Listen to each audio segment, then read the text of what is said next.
Bu bezmiş hayatların örselenmiş öyküsü. Metropolde dayak yemiş şiirlerin öncüsü ve sözcüsü. Yasaklanmış içimlerin döngüsü. Memlekette Türkçe etmek işte ömür döngüsü. Ne o güzel yeni düzen, marjinal ve postmodern. İndi bindi bir toplumda olmuşsunuz postmodern. Adımı clickbait, var mı ağzı almayan? Kaldı mı lan rap hakkında hiçbir fikrim olmayan? Ve muhterem sıkıldın, kaoslu gündem arıyorsun. Ve muhtemelen linçleyince kendini şans sanıyorsun. Hayır, o koltukta sönmeyen bir bütün var. Kaybeden bir gençliğin ve kalkmayan bir götün var. Kusura bakma sana bakınca benzer oluyorum.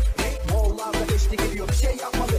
Yeni bir reçete yazıyorum, bu antidepresan. Senin jargonunda söylesem moruk değil saf. İyi cilliyanı yok, hiç sahne bozlara. Samimi olmayan haberli pozlara. İyi cilliyanı yok, hiç öyle mutluyum. Okey, sevmiyorsan işte yok, çünkü ben buyum. İyi cilliyanı yok, hiç sahne bozlara. Samimi olmayan haberli pozlara. İyi cilliyanı yok. Looking for a star.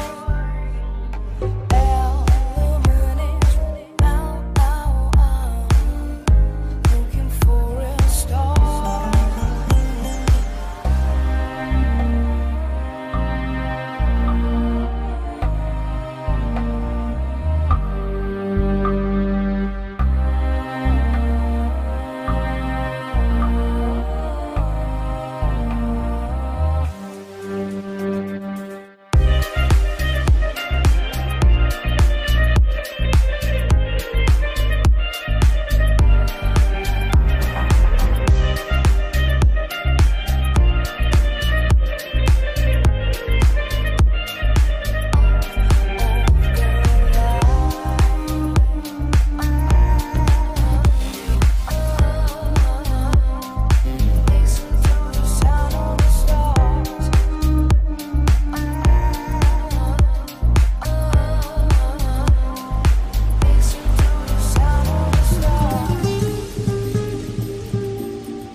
Everybody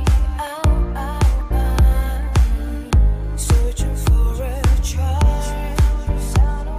So helpless, captivated by the rays. Listen to the sound of the stars.